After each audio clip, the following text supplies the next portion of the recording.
예, 시장 들여다보면서 현재 시장 진단해보고 또 투자 전략 아이디어 삼아보도록 하겠습니다. 교보증권 송파지점 최성원 부장과 함께합니다. 안녕하십니까? 네, 안녕하십니까? 먼저 오늘 시장부터 한번 여쭤볼게요. 오늘의 상승, 좀 상승을 하고 있는데 여전히 좀 껄쩍지근합니다. 좀 어떻게 판단하고 계세요? 네, 앞서 이야기 많이 나왔지만 가격 메리트가 시장에 좀 반영되면서 저가 매수도 유입되는 것 같고요. 반면에 이제 불확실성에 대한 부분들 때문에 역시 또 매도도 만만치 않은 것 같습니다. 네. 결국에는 기술적으로 이제 보시는 분들 잠깐 이야기를 드리면 화면에 보이는 것처럼 21선이 이렇게 내려오고 있고 이제 최근에 좀 회복되면서 올라오는 국면에서는 조금 이제 쉬어가지 않느냐. 그래서 이중바닥 W자형 패턴 이야기도 좀 하는 것 같고요. 네. 궁극적으로는 여기서 21선을 강하게 돌파할지, 코스닥 같은 경우는 오늘 위로 올라서 줬는데요. 결국에는 그런 부분들이 가장 관심이 될 것 같고요. 그런 것 같습니다. 예. 그러면 환율 쪽도 잠깐 좀 여쭤보도록 하면, 글쎄 이 가격대에서 안정이라는 말을 쓰기도 좀 그렇긴 합니다만, 1,200원대에서 그러면 좀 이렇게 횡보할 것으로 예상하고 계십니까? 환율을 보게 되면 아무래도 이제 연초만 해도 1,100원대 이야기를 했다가 그쵸. 지금 이제 1,200원을 넘어서고 있거든요. 그러니까 위안화 같은 경우도 금융위기 이후에 지금 7위안을 넘어서고 있고요. 결국에 이런 환율 부분도 생각보다는 1,200원대, 지금 1,250원 이야기도 나오고 있는데 그런 부분들이 지금 위안화 약세와 함께 같이 맞물려 지금 가는 분위기 같고요. 결국에는 코스피로 본다면 지금 어디까지 하락할 거냐, 우리가 이제 보통 그런 얘기 많이 하는데요.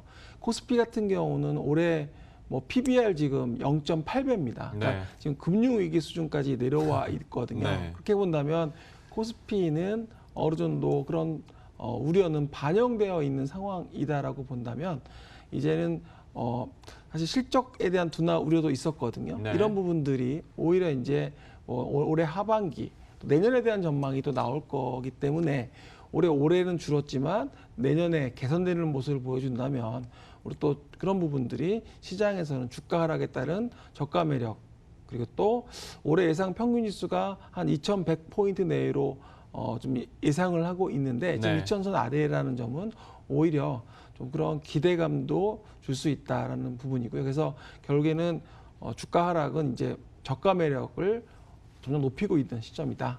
코스닥 같은 경우는 지금 시총 상위 제약바이오 기업들이 워낙 많이 지금 빠져서 고점 대비 절반, 50% 정도 빠진 기업들도 상당히 많고요. 네. 근데 이제 최근에 어제 같은 경우 보면 코스닥이 600선을 회복한 거는 결국에는 그 IT 관련 기업들이 주가가 올라서면서 그러니까 시스템 반도체나 2차 전지 관련된 그런 IT 관련주들 그리고 5G 관련 이런 종목들이 이제 제약바이오의 빈자리를 채워주고 있거든요. 예. 근데 그럼에도 오늘 제약바이오가 또 단기적으로는 기술적 반등을 보여주고 있기 때문에 시장에서 봤을 때는 코스닥 역시도 일단은 투자 심리 회복이 좀 관건이긴 하지만 어느 정도 주가에 어떤 반영이 되지 않았나. 그래서 좀 바닥을 찾는 과정이 진행될 것 같다라고 보고 있습니다. 혹시 그러면 코스피나 코스닥 두 시장 중에서는 지금으로서는 어디에 조금 더 매력이 있다고 보십니까? 일단 코스피 기준으로 본다면 아무래도 이제 미국, 중국 무역 분쟁이나 또 한일 무역 분쟁까지 지금 격화가 되면서 많이 하락을 했고요. 네. 특히 삼성전자 같은 경우 실적에 대한 우려, 실적 둔화에 대한 우려 이런 부분들이 반영이 됐기 때문에 코스피 같은 경우는 오히려 이제 그런 대형주 위주의 그런 흐름이 좋을 것 같고요. 예. 코스닥 같은 경우는 이런 개별주 지수보다는 종목 위주 말씀드렸던 5G나 시스템 반도체, 2차 전지, 제약바이오도 사실은 또 기회가 될 수 있는 부분들이 충분히 있다라고 저는 보고 있습니다. 그래서 일단은 9월 달에 미국 연준의 금리 인하 가능성을 좀 주목하시고 좀 지금은 어느 쪽이 먼저 간다 이거보다는 종목 위주의 대응이 조금 더 중요할 것 같습니다. 참 여러 번 말씀드리지만 그래서 잭슨홀 미팅에서도 어떤 이야기가 나올지도 한번 계속 지켜봐야 될 것 같고요. 양시장도 다시 한번 탄력을 받아갈 수 있을지 한번 기대를 해보도록 할 텐데요. 그러면 시장 내에서 조금 더 쪼개서 업종군들 한번 얘기해 보도록 하겠습니다. 국내 반도체주와 관련해서 한번 여쭤보고 싶은데 사실 뭐 지금까지 외국인과 기관들이 삼성전자나 SK하이닉스는 뭐 왔다 갔다 하면서 많이 사고 또 팔기도 했습니다만은 소재 부품에 대해서는 여전히 기대감들이 계속 지속되고 있는 양상이기도 하고 네. 화웨이와 관련된 뉴스들도 있었지 않습니까? 거래 제한을 유예하기로 했는데 물론 이것도 뉴스를 크게 보자면 그렇게 큰 호재는 아닌 것 같긴 합니다만 여기에 따른 좀 우리나라에서의 훈풍 뭐 좀 기대는 해볼 수 있을까요? 반도체를 놓고 보면 지금 삼성은 메모리 쪽에 치중이 되어 있고 네. 이번에 이제 시스템 반도체, 비메모리 쪽에 2030년 그러니까 한 10년 동안 133조 원을 투자해서 글로벌 1위 목표를 제시했습니다. 네. 지금 전 세계에서 보면 비메모리 그러니까 시스템 쪽 비중이 더 크죠. 네. 한 7대3, 6대4 정도로 비메모리가 크기 때문에 이런 시스템 반도체에 대한 부분을 삼성전자는 강하게 지금 의지를 피력하고 있고 정부도 지금 지원한다라는 이야기를 하죠. 지금 정부도 시스템 반도체, 바이오 헬스, 미래차 등 이런 분야에 4조 7천억을 내년에 투자하겠다라는 네. 발표를 했는데요. 결국에는 여기에 뭐 화답이라도 하듯이 어제 특히 이제 시스템 반도체나 2차 전지 관련주가 상당히 강세를 보였었고요. 그래서 지금 보기엔 뭐 일본 영향 때문에 국산화에 대한 니즈가 상당히 커지고 있는 것도 사실이지만 네. 중국 화웨이를 놓고 본다면 삼성전자 메모리 반도체 매출에서 5에서 10% 정도 비중을 차지하고 있거든요. 근데 이 화웨이가 디램이나 낸드 플래시 쪽에 이 구매처를 마이크론이나 인텔 등 미국 회사에서 이제 한국으로 변경을 하게 된다면 역시 네. 삼성전자에 대한 뭐 SK 하이닉스 등 수혜가 예상될 수밖에 없거든요. 예. 궁극적으로는 반도체 주가 그동안에는 공급 과잉이라든지 가격의 하락 등 영향으로 계속 약세를 보였다면 오히려 또 하반기 내년에는 새로운 국면에 그런 또 국면도 예상해 볼 수가 있다라고 좀 생각을 하고 있습니다. 그러니까 대형 반도체주도 함께 보시는 거네요. 부품주뿐만이 아니라. 네, 그렇습니다. 예, 삼성전자와 SK하이닉스 역시 뭐 이제 하반기 그리고 내년 초에 들면서 여러 해외 투자은행에서도 좀 긍정적으로 얘기를 하고 있는 만큼 여기에 대한 새로운 변수들과 함께 좀 다시 한번 재약진할 수 있기를 바라보도록 하겠습니다.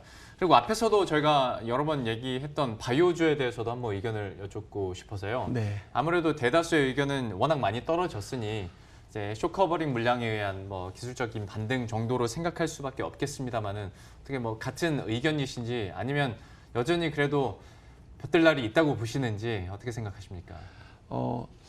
뭐 제약바이오를 생각을 하면 한국의 미래 산업이라고 해도 뭐 과언이 아닐 정도의 예. 헬스케어에 대한 부분은 뭐 고령화와 맞물리면서 전 세계에 관심이 높아질 수밖에 없는 부분이고요. 뭐 그리고 최근에 뭐 이렇게 사석에서 이야기를 많이 나누다 보면 최근에 의대에 대한 그런 뭐 대학생들이 많이 가려고 하는 대학교를 의대로 많이 가려고 하는 뭐 그런 이야기도 많이 하지만 예전부터 그랬지만 상당히 많은 그런 스타트업 기업들이 그런 의대 헬스케어 쪽에서 예. 많이 발생을 하고 있거든요. 아. 나오고 있습니다. 결국에는 지금 현재 뭐 제약바이오가 그런 최근에 악재로 좀 많이 빠졌지만 뭐 제 개인적인 생각이지만 한 2, 3년 후가 되면 제약바이오가 상당히 화끈한 화려한 그런 시장을 보실 수 있지 않을까 그렇게 보고 있습니다. 왜냐하면 지금 그러한 기업들이 물론 제넥신과 툴젠이 합병이 무산돼서 그 이유는 제넥신의 주가가 과도하게 빠져서 원인이었지만 실질적으로는 이런 기업들이 글로벌 시장 파이프라인을 가지고 있고 예. 이제 R&D를 하고 있고 이게 이제 결국에는 향후에 이 성과에 따라서 불확실성 내지는 불확실성을 해소하고 신뢰성을 거둬들이는 기간이 한 2, 3년 내 빠르면 뭐 내년에도 있을 수 있다고 생각을 하거든요. 예. 그래서 제약바이오 기업들이 오히려 좀 최근에 많이 빠진 건 오히려 저가 매수 기회로 삼을 수 있는 그러니까 우리가 흔히 바스켓으로 사거나 아니면 내 포트폴리오 어느 정도 가질 수 있는 기회라고 말씀을 좀 드리겠습니다. 2, 3년 후에는 화끈한 상승이 있을 수 있다. 이 부분은 저도 굉장히 긍정적으로 들리는 것 같긴 합니다만은 근데 약간 그러면 단기적으로 봤을 때 있잖아요. 아무래도 네. 개인 투자자의 돈도 많이 들어가 있고 이분들이 막 2, 3년을 보고 바이오주를 들어갈 거라고는 크게 생각은 안 해서 단기적으로 봤을 때는 어쩌다 보니 제약 바이오주들 임상 3상이 한때는 모멘텀이었는데 지금은 가장 큰 리스크가 돼버린 상황이지 않습니까? 네, 그렇습니다. 그러면 단기적인 관점에서 제약 바이오주는 그래도 아직은 조정이 조금 더 일어난 후에 한번 반등을 모색해 봐야겠죠? 이제 제약바이오뿐만 아니라 모든 기업의 주가 시총의 상승을 보면 가장 큰 호재는 실적 개선, 성장성 이런 거겠죠.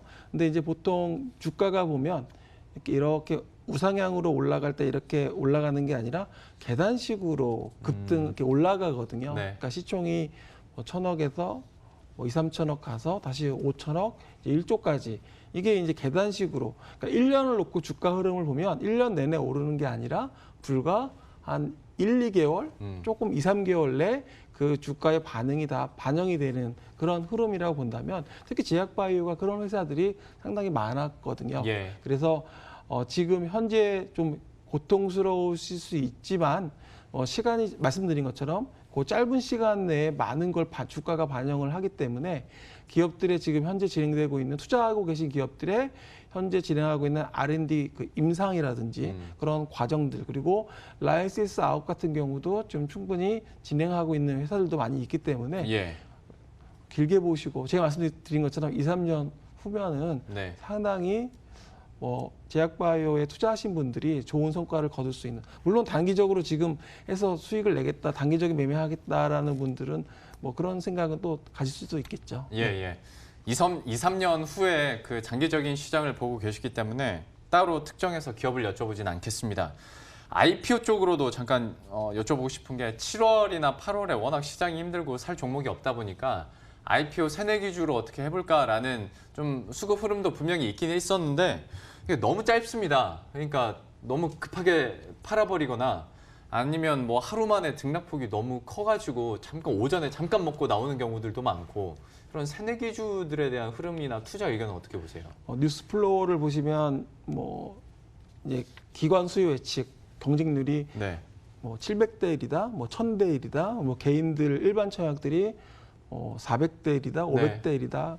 상당히 높은 그런 경쟁률을 대비해서 상장했을 때는 공모가 대비 주가는 오히려 하락을 하고 있고 그런 영향을 많이 주는 가장 큰 이유는 결국에는 제가 봐서는 이런 대외적인 악재가 해외 해소가 지금 아직 안 되고 불확실성에 있다 보니까 IPO 기업 대부분이 상장 전에 그러니까 그 벤처 투자라든지 그 전문 투자자들 VC라든지 이런 보호회수 물량들이 상당히 있거든요. 예. 이게 보호회수가 1개월, 3개월, 6개월씩 되어 있는데 이런 그 기관 확정 물량들이 이제 시장에 나오면서 주가를 좀 빠지게 되는 영향이 좀 있는 것 같습니다. 네. 물론 그 비상장에서 이제 상장하기 위해서는 그런 과정이 필요하긴 한데요.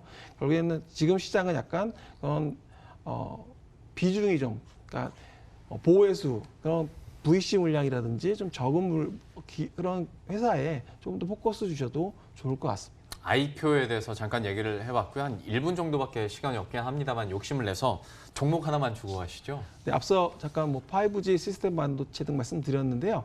오늘 그 5G 관련주 중에서 사람들이 잘 모르는 회사가 이제 RF텍이라는 회사입니다. 유명하죠. 네, 유명한가요? 네. 그래서 좀 말씀을 드리려고 하는데요. 원래는 모바일 부품 사업을 하다가 이제 5G 그러니까 그 기지국 안테나 모듈 쪽에 이제 진출을 했고 예. 또 하나가 최근에 그 히알루론산 필러 업체 유스프리라는 회사를 100% 215억 원에 인수하면서 회사가 이제 탈바꿈이 됐습니다. 5G가 특히 좀 주목을 하고 있는데요. 현재 캐파가 700억인데 올해 2배 수준인 1,500억까지 증가하고요. 내년에는 2,500억에서 3,500억 정도 보고 있습니다. 그래서 실적 개선이 큰 폭으로 전망되고 있기 때문에 예. 좀 주목을 하셔도 좋을 것 같습니다. RF텍에 대해서 저희가 급하게 종목 하나 더 얻어봤습니다. 교보증권 송파지점의 최성환 부장과 함께했습니다. 오늘 말씀 고맙습니다. 감사합니다. 네, 그럼 저희도 여기서 인사드리도록 하겠습니다. 끝까지 마무리 잘 하시고요. 저희들은 내일 이 시간에 또 새로운 전략과 종목 들고 다시 찾아뵙도록 하겠습니다. 시청해주신 여러분 고맙습니다.